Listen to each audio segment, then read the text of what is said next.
So the point is, who's right, who's wrong?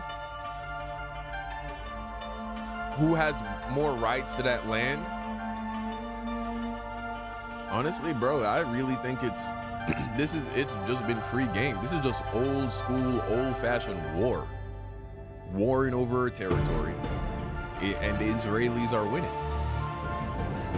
The Israelis are winning, and I think ultimately they are going to win.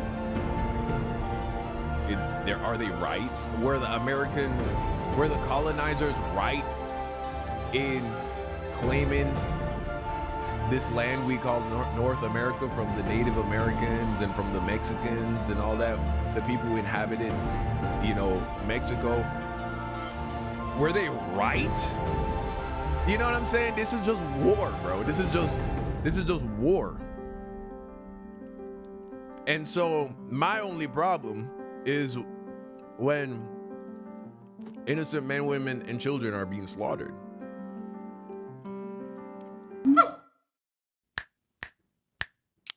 Guys, today I wanted to explore some of the history of the whole Israel-Pakistan or Palestine conflict.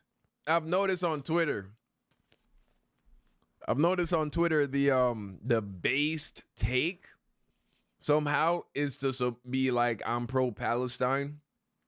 Like, I saw this video of Charleston White just saying the most ignorant things I've ever heard. And I was like, how is, and I don't have a problem with people being quote unquote pro Palestine. It's like, Palestine didn't go to war with Israel. Hamas did. Hamas is a terrorist group. Yeah, they're advocating for, what they believe to be Palestinian, the Palestinian agenda or whatever. But when innocent men, women, and children are being killed, kidnapped, when little babies are being captured and mocked on camera, I'm like, how could anyone be in support of this? This can't be how just people think this should be handled. You know what I mean? And so I'm like, how is it that in the court of public opinion, and of course, people just in general hate the Jews, right? That's just a thing. That's just always a constant underlying thing.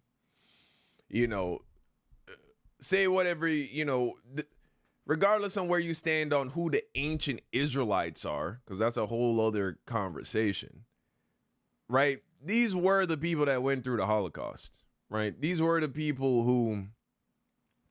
that when people think about, I hate the Jews or whatever, when people say things like that, these are the people they're thinking about. There is this just underlying hatred for these people. So there's that going on.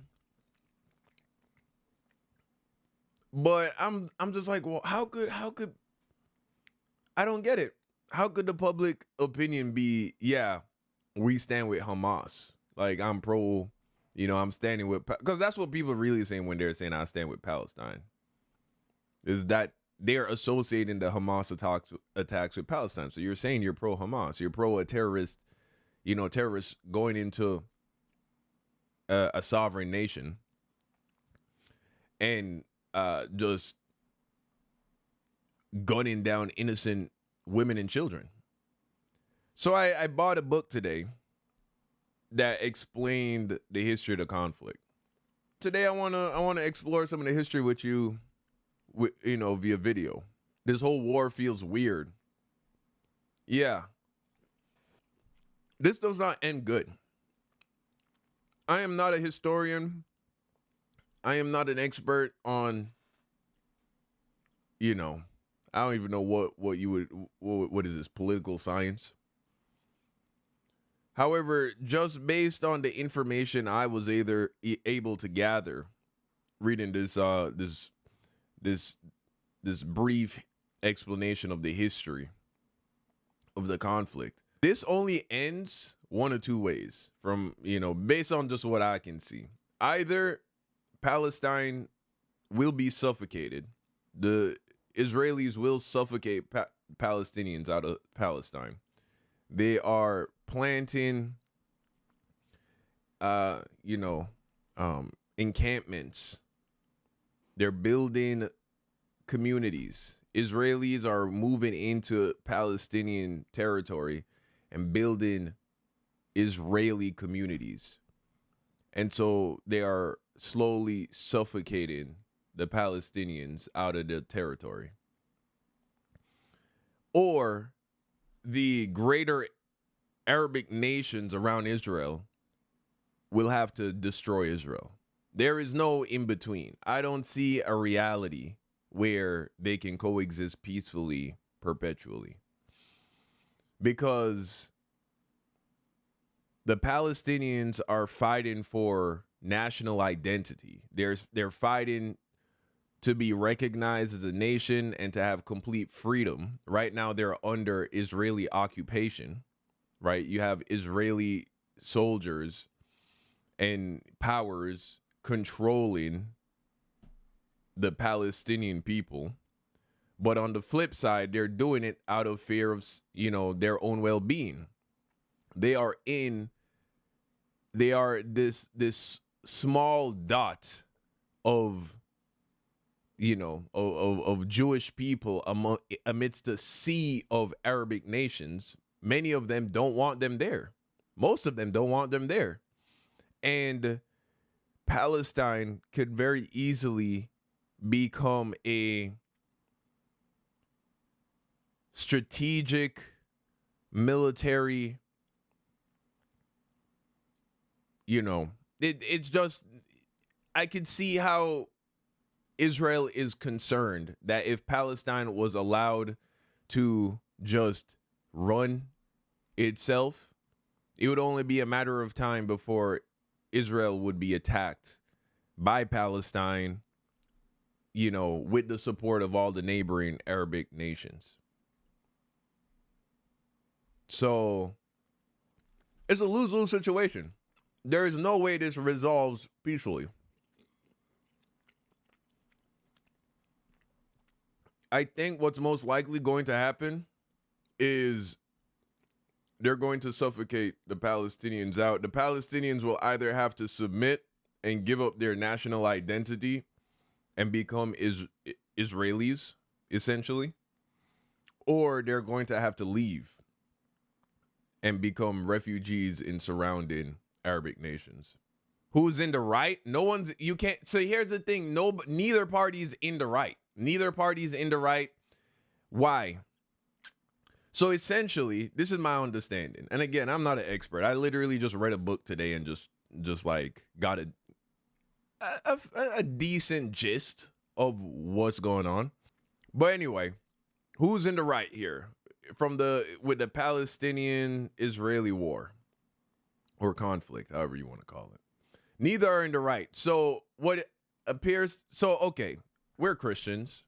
We know the story that this land of Canaan, is it Canaan or Canaan? Canaan, right?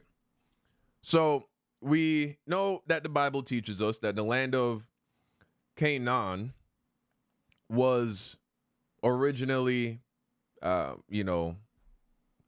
the control of the ancient Israelites. But even before the ancient Israelites came into play, it was controlled by the Canaanites. And who are the Canaanites? The Palestinians. Many Palestinians, a narrative has come forth where Palestinians are claiming that they're actually descendants of the Canaanites that lived in the land before the Israelites went and conquered it under the leadership of God, right?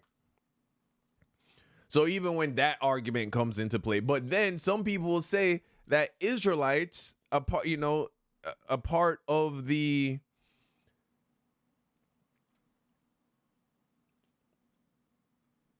group that made up the Israelites that claimed the land as the nation of Israel were also descendants of the Canaanites that lived in the land. They didn't consist solely of people who came from Egypt.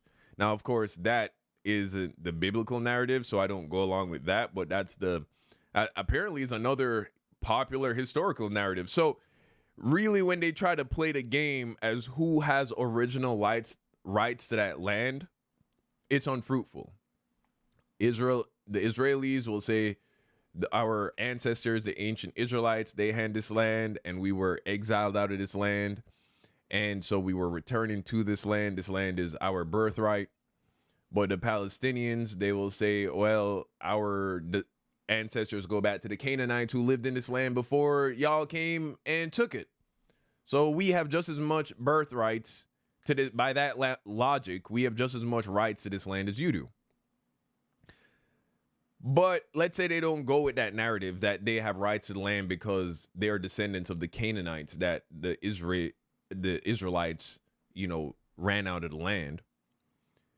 They still appeal to the fact that they were living there for hundreds of years before the modern Israelis came into the land under the Ottoman Empire, right? They were there for hundreds of years. But again, the Israelis, the Jewish people that were exiled out of the land, they had been dispersed throughout the world, and they were receiving, ill treatment all over the world, essentially. They tried to plant roots, but ultimately, because they were immigrants and foreigners in every land that they went into, they were never truly welcome. They could never really set up shop. And of course, everything came to a head with World War II when they were being targeted by Nazi Germany. Ultimately, it got to a place where a lot of, motivation amongst the Jewish people arose, which said, hey, we need our own place. We need our own place where we can call home, where we can thrive, not just as a nation, as a people, but also culturally, where we don't have to assimilate into other nations and essentially allow Jewish culture to disintegrate. And so with the assistance of the United Nations, right, under what is known as the Zionist Movement, which is basically the Zionist movement, when you boil it all down, is basically just saying, hey, the Jewish people are a nation and they should have their own land. That's essentially what there are all these various variations of Zionists. So you can't really lump them all together. But at the heart of the Zionist movement it's basically saying the Jewish people need their own land. They need their own place, and that they should be all living together physically, and all of the Jewish people all over the world should come and live there. Essentially. More or less. This is an oversimplification. Anyway, but we have a problem, right? So this area that they're moving into, which used to be a portion of the nation of Israel, the land of Israel, which was, conquered by the ancient Israelites, was now known as Palestine. And Palestinians are living there, right? You have hundreds of years of these Arabic people that have been inhabiting this land, cultivating this land, living in this land, right? Generations of people living there. And they start to see themselves as a nation. They see themselves they have a national identity. Well, anyway, you get tens of thousands, hundreds of thousands of Jewish people now just immigrating to Palestine, setting up shop, just moving in. Ultimately, with the help of the United Nations after World War II, territories get drawn up. And so then you have the Israelis, they got their portion of the land. You got the Palestinians, they got their portion of the land. And then there were wars and conflicts. The borders move. Is eventually the Israelis, they claim even more land than was originally given to them. The Palestinians are getting pushed into a smaller and smaller place. They're also not being acknowledged as a nation. I really see both sides. I see why. Look, the Israelis, they needed a place to call home. That's essentially what it all comes down to, right? After they went through the Holocaust, who can blame them? This is the price paid for slaying Christ and refusing salvation, tragic but self-inflicted by spitting on God. Repent and accept Christ as King. And look, what they've gone through. I mean, God works all things to his purpose. So, hey, nothing happens without God's okay, right? So is this some kind of divine judgment happening on these people that they're inheriting some kind of, look, it wouldn't be inconsistent with the way how God operates. I'll just say that much. But point is, there's the you can't blame. These people didn't kill Jesus, guys. You got to remember that. Jesus died 2,000 years ago. These people are just trying to feed their families. They're just regular people like anybody else. The average Israeli citizen is just a guy who puts gas in his car, So the Israelis, they need a place to call home. But then the Palestinians, they were, again, from the Palestinian perspective, right? They live there. Their parents live there. Their grandparents live there. Their great-grandparents live there.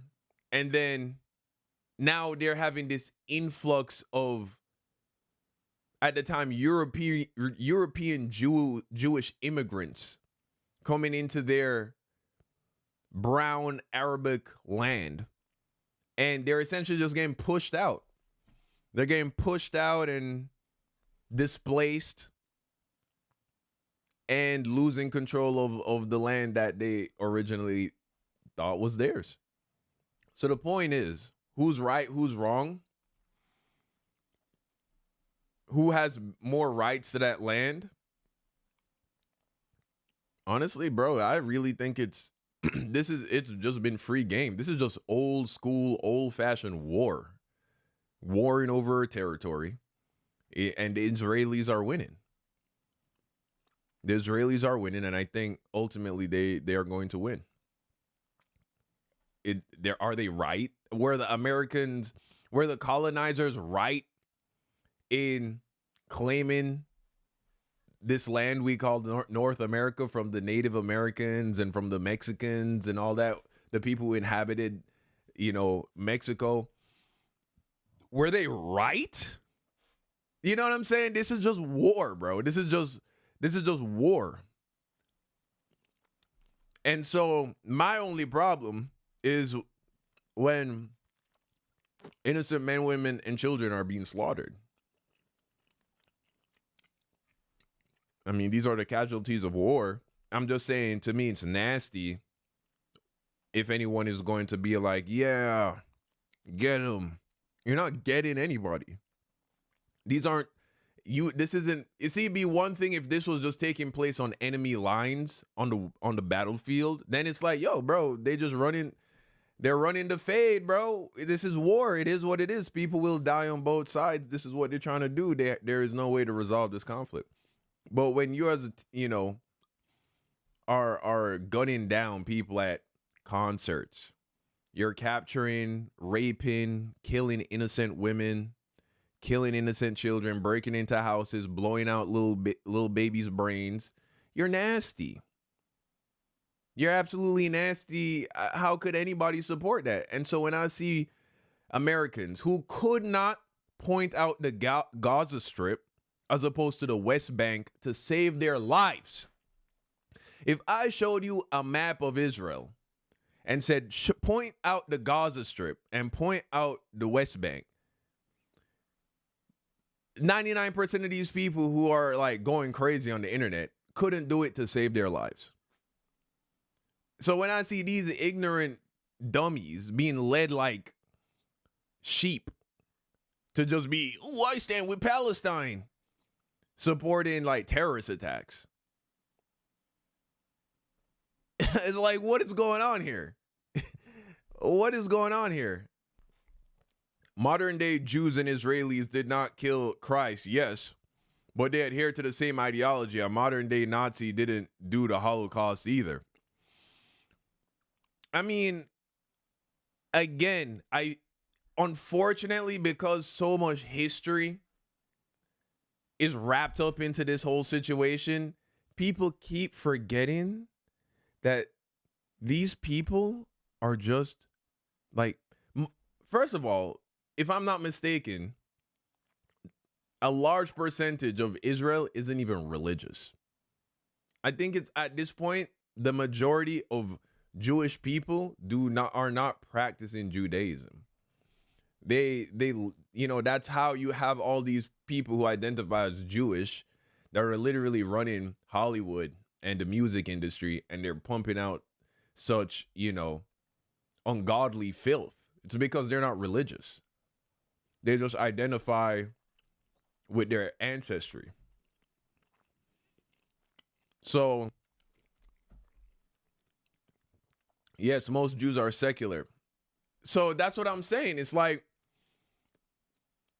to try and point to the death of Jesus to justify some like 20-something-year-old chick who just like graduated college and is trying to get a job, justify her being like kidnapped, raped, and murdered because people in Palestine feel oppressed by the occupation of Israeli troops. It just is like, how is this making sense to you? How do you make that justify that? So let's just, this is the talk of the town right now, obviously. The sins of the father. Bro, that is so sick, bro. I ain't gonna lie to you, bro. That is sick. That mindset, like, oh yeah, she deserved that because 2,000 years ago,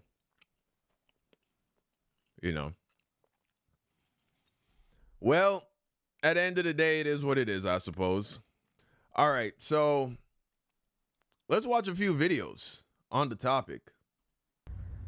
U.S. is Babylon. We funded both sides of this war and give up all our resources. That's when it's time for us to fight. Resources that when it's time for us to fight, we will fall. Look,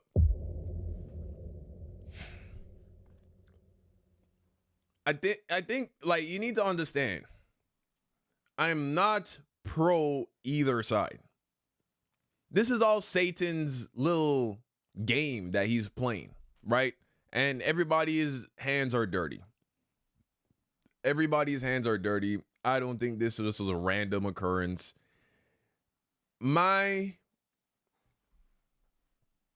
What bothered me were the videos of like naked women being strapped to the hoods of cars, paraded around by men in masks holding guns.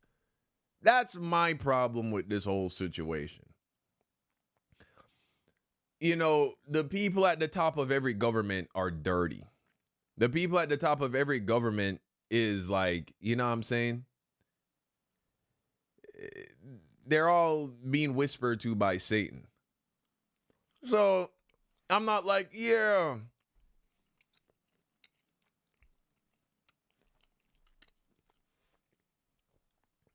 I stand with so-and-so and I stand with this. You're not standing with who you think you're standing with when you say that.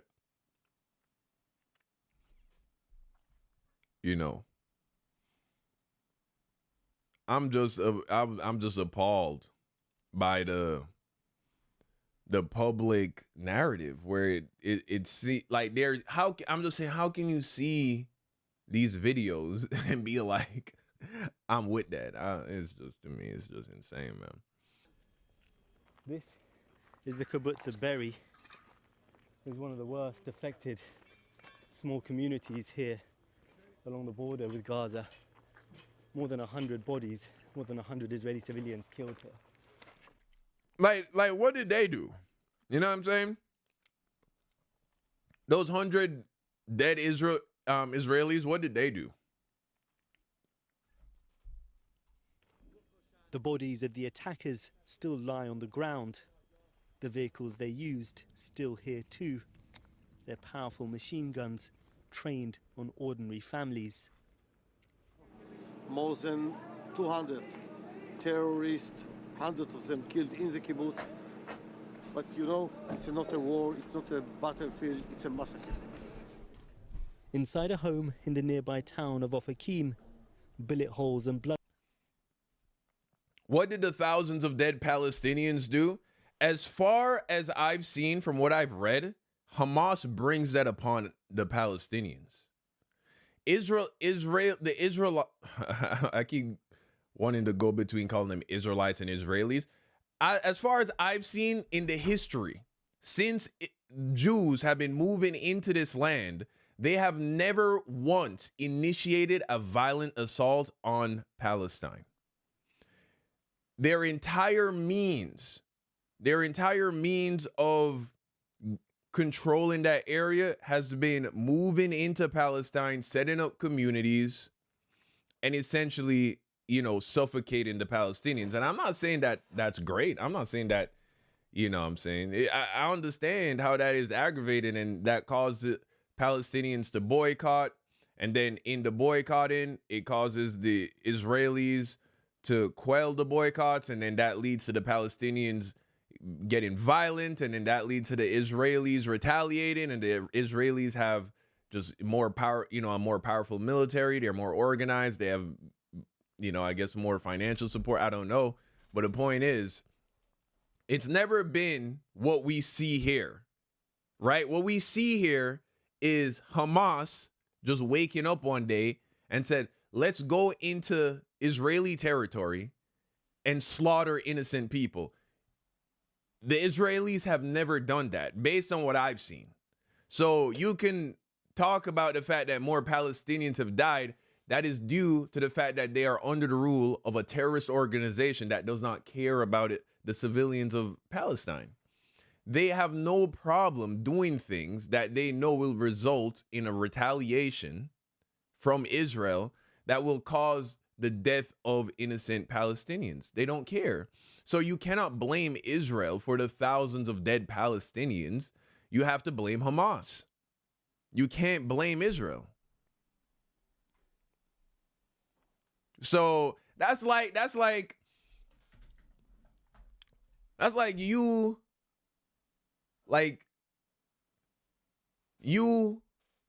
slap my sister in the face, and then I and all my brothers come and just like beat up your whole family.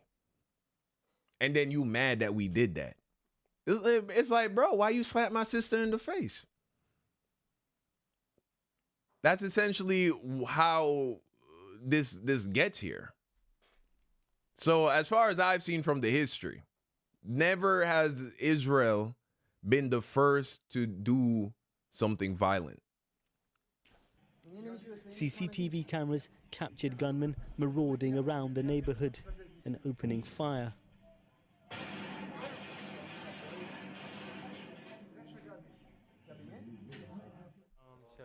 Inside their home, David's wife Raquel tried to talk them down. I told them, we're brothers. Why are you doing this? We should make peace. He said, we're not brothers. I'm a martyr. And he put a gun to my husband's head. It was terrifying. Hamas had brutally gunned down hundreds of ordinary Israelis.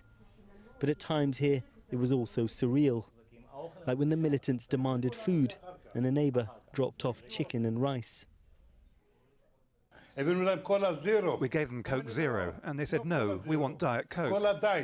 He asked me, do you know this famous Israeli singer? And I said, yes. He started singing. My wife sang with him. We sang together, and suddenly their minds changed. You met these people responsible for such horrific violence. What did you think of them? Are they monsters or who are they? They are terrorists who came to kill us, but I turned it around, offered them food and drink, treated their wounds as if they were my guests. See, and this is a thing too. Oftentimes, when people, because of, the propaganda and because of the reality of, who's in control of various financial infrastructures and who runs various, companies in America, unfortunately, look at these regular people, bro.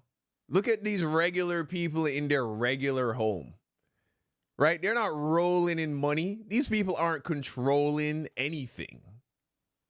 You know what I'm saying? They're just regular people.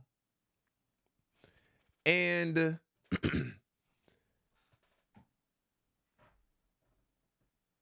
that would be like, look,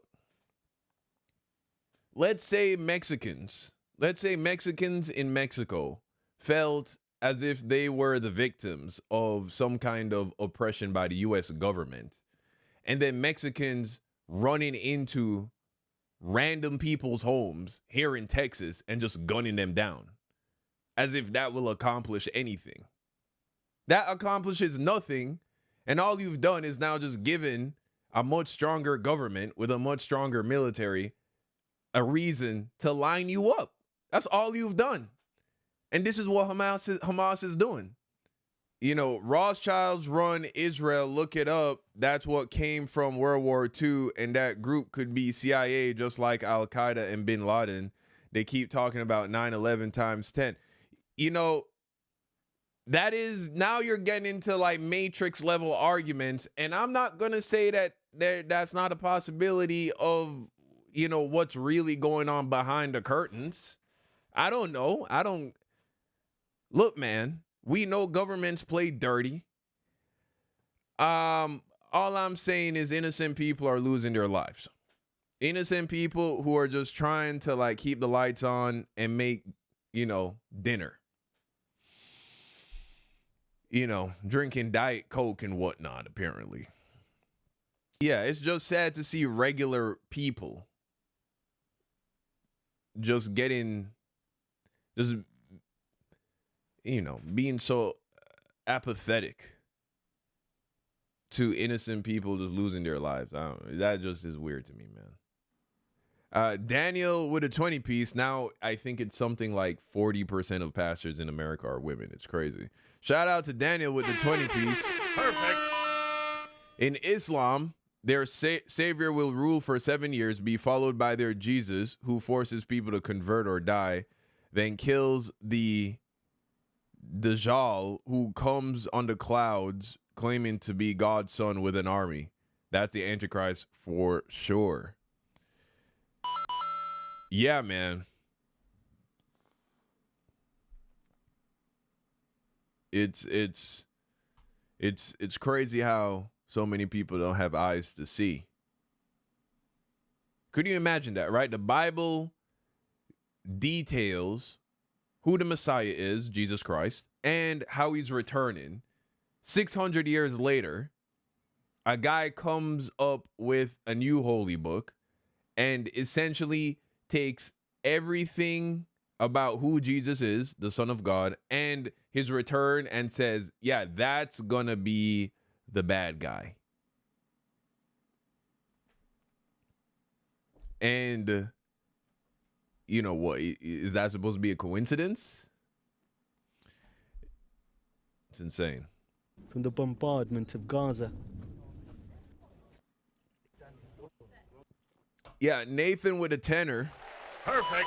There won't be peace until they accept the Prince of Peace. When will the world realize that the mindset of loving the Lord God and loving your neighbors are the most important?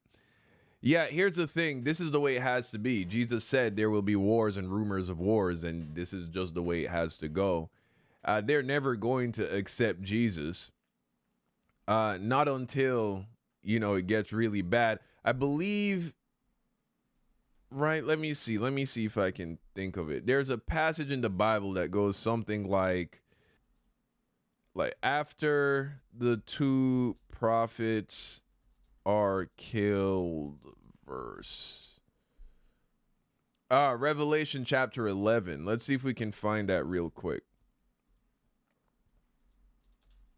Now, the people of Israel are going to continue to deny Jesus all the way up until the two prophets that are going to come, who will be preaching in the Holy Land. They're going to be killed and then resurrected, and there's going to be an earthquake, and many people are going to die, and it is going to cause a lot of people to repent, I believe. Yep, see right here. And the same hour there was a great earthquake, and a 10th part of the city fell, and in the earthquake were slain of men 7,000. So 7,000 people are going to die in this earthquake. And the remnant were affrighted, and gave glory to the God of heaven. So this event is going to convert a lot of people. So it's they're going to continue to deny the Lord all the way up until the end of the tribulation, man. Or all the way up until, the prophets who are going to be preaching Jesus, testifying to the gospel, bringing down fire from heaven. They're going to be killed, resurrected, and afterwards they're going to ascend into heaven, and then there will be an earthquake. And after that, then the people of Israel, I think, will start to convert, on a large scale. Blockade on fuel. Tell you my theory in regards to the two prophets. I mean, I don't know who they're going to be. I don't know. I don't really see the point in speculating, personally. I think the idea that it could be, Enoch or Moses or Elijah, I think, these have been, I've heard good arguments for them. Maybe it'll be two guys we don't even know, or don't expect. Who knows? I think my sister has demons. She gets really angry when me and my dad talk about God. How can I guide her to God? Well, all you can do is plant the seed. That's all you really can do, and be a great example of what a loving, merciful Christian looks like. Don't be combative with her. Just try to be gentle and make Christianity seem appealing by the way how being a Christian causes you to walk and act. You know what I'm saying? Mo Sabka with a 20-piece. All right, hey, Don, you mentioned earlier you weren't aware of the Jews attacking Palestine. I would look into Sabra and Shatilla and the Nakba in general. Okay, I'm not familiar with these. What are these? Are these like are these terrorist groups? Are these, Israeli government funded militant groups, or are these,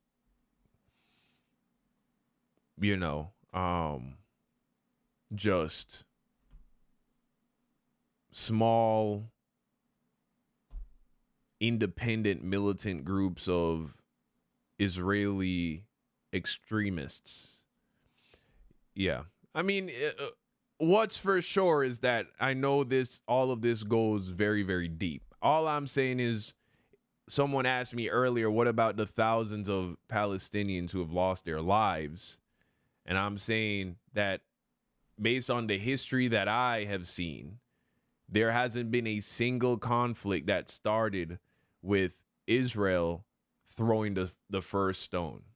You know what I mean? Where there isn't an event in this entire, the history of, and this only really goes back 100 years or so. This Israeli-Palestinian conflict, perception that this has been going on for hundreds or thousands of years. No. All of this started about 100 years ago. And what I'm saying is I don't see anywhere in history where Palestinians were like at a mall or just chilling somewhere, and then out of nowhere is the Israeli military just pulls up and is just gunning people down. And so then Palestine retaliates. I haven't seen that. 100 to 150 years max, yeah. So that's the point I was making, right? People are like, what about all the dead Palestinians? I'm saying Hamas is to be held responsible for the majority of that.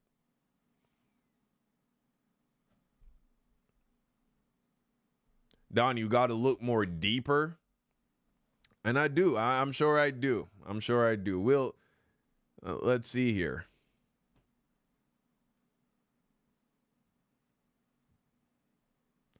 Let's see here. I'm sure there's more to the story.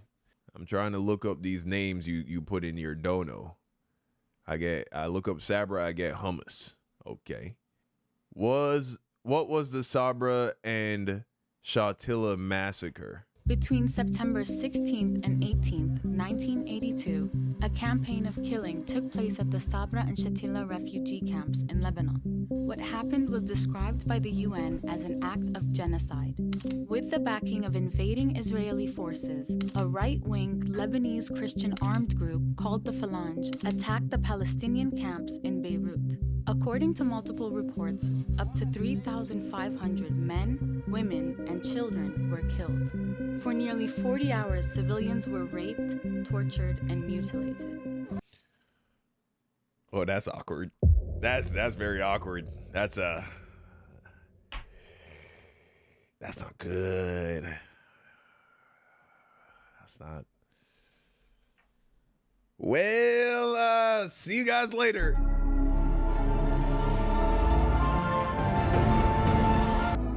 I'm kidding. Yeah, that's pretty bad.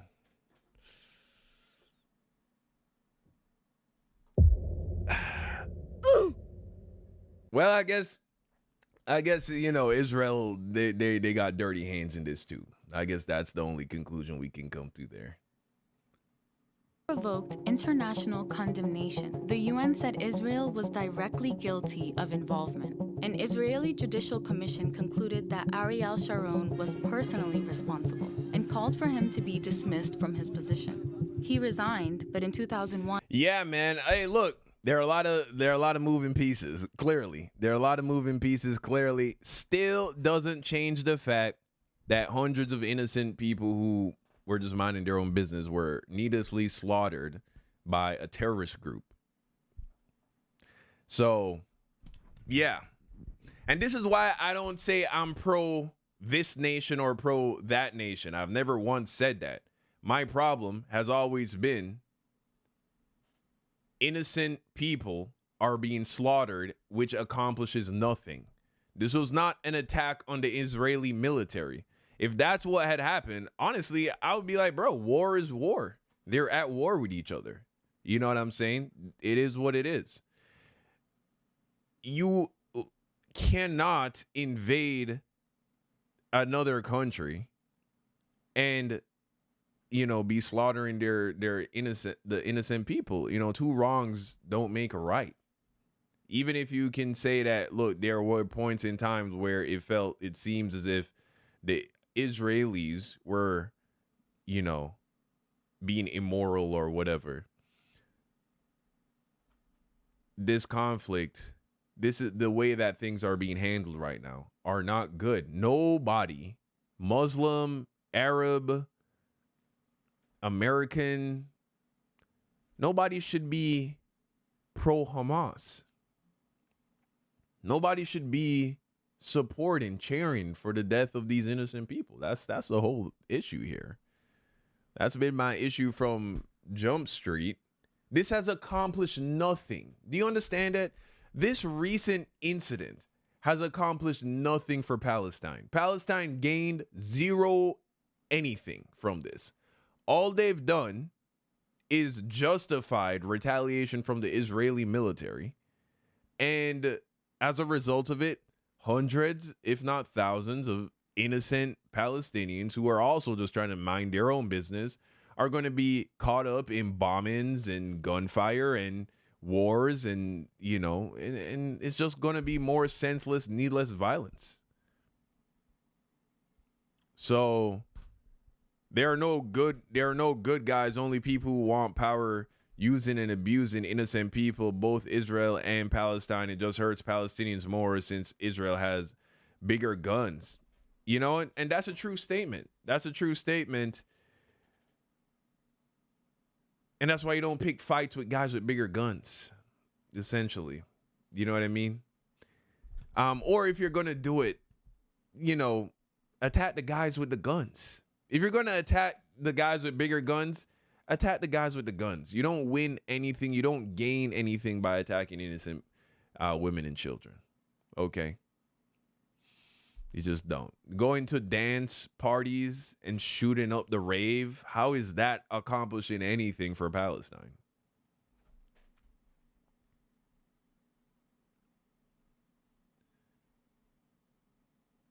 Okay, and then Al Jazeera is an organization funded by a Muslim country that has been looking to discredit Israeli nation for decades. Yeah, and I caught that this was, every news outlet, if you go and listen to, a very pro-Israeli media outlet, they're going to articulate things in a way that are biased towards the Israeli point of view. This is clearly a Muslim point of view, a Muslim, Arabic biased thing. So I'm sure they're dressing it up as well to make it seem very bad. But the point is, at the end of the day, war is war. And when war is happening, people do evil things, right? People commit war crimes, and people become calloused and apathetic. All I'm saying is, when I took a look at the history, I tried to find a book that had a very balanced point of view. I see no incidents where the Israeli government makes the first move and says, "Hey, let's go shoot up a mall in Palestine." Right, let's go shoot up a mall over there. Let's go shoot up a dance party because that's going to help us accomplish our goals. You know what I mean? All right, Claus Schwab with the $5.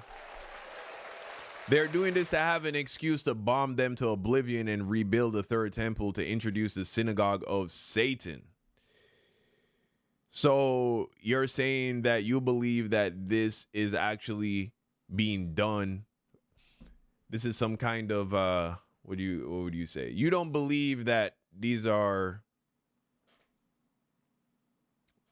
Arabic Palestinian terrorists operating from their own, they just decided to do this independently. You're saying that they are working along with the Israeli government. Essentially, you're saying this is an inside job, right? On some CIA, Al-Qaeda timing.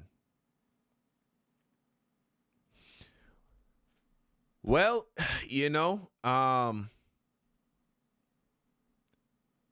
I suppose only time will tell how, what's really going on behind the scenes. Something I definitely noticed in listening to the initial news reports, over and over and over, they kept saying, how did Israel allow this to happen? How was this not intercepted? How did they not see this coming?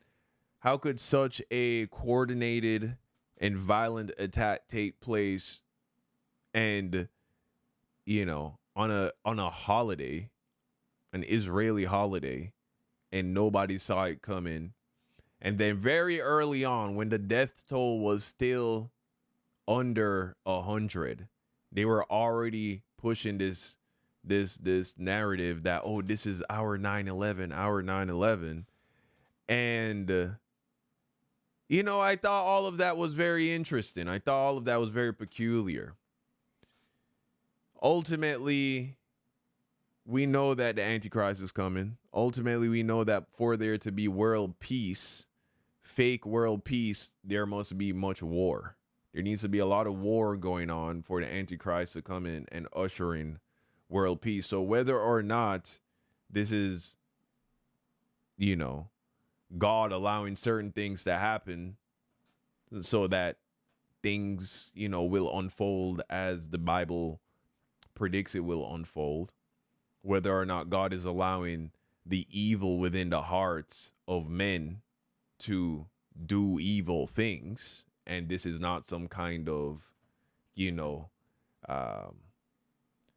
secret plot by the various governments, or whether it is, at the end of the day, look, the end is the same result, and that is that the world will be consumed in wars and conflicts, which will set the table for this Antichrist figure to come in, who I believe is going to be backed by the aliens. The aliens. And, you know, ushering what appears to be world peace.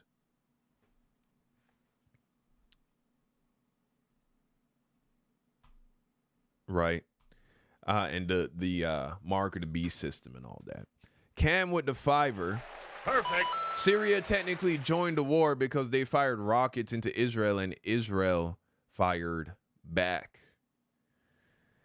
Yeah, man, even just the very fact that there's all this conflict around Israel, this perpetual conflict. Well, I guess I can't even call it perpetual. I mean, Israel's been through a lot since the time of Canaan, but, you know, how could anyone chalk this all up to being just a coincidence, in the sense of the fact that there's just so much tension and conflict around this region? I'm talking about from like the atheist perspective, who doesn't believe in any of this, you know, spirituality, this, you know, the religion, the religious aspect of everything. How could they look at this and think this is all just a coincidence, that there isn't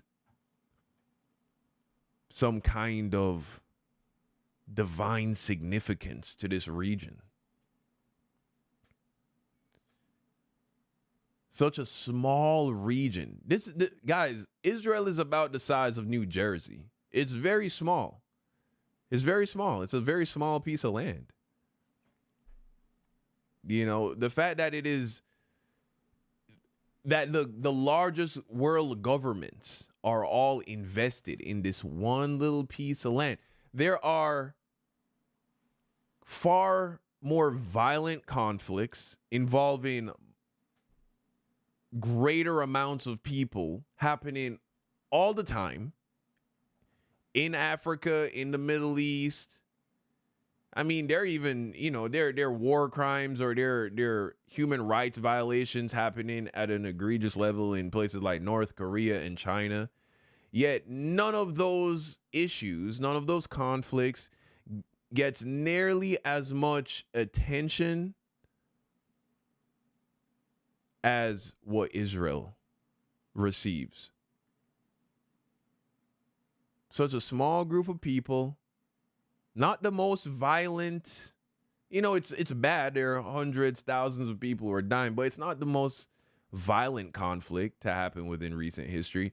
Yet it has the most eyes on it, is arguably the most controversial conflict on the planet. Like, no other conflict gets people so revved up to not see that there is some kind of divine significance about all of this is, I mean, is what it is. The blind don't see, right? That's why they're called the blind.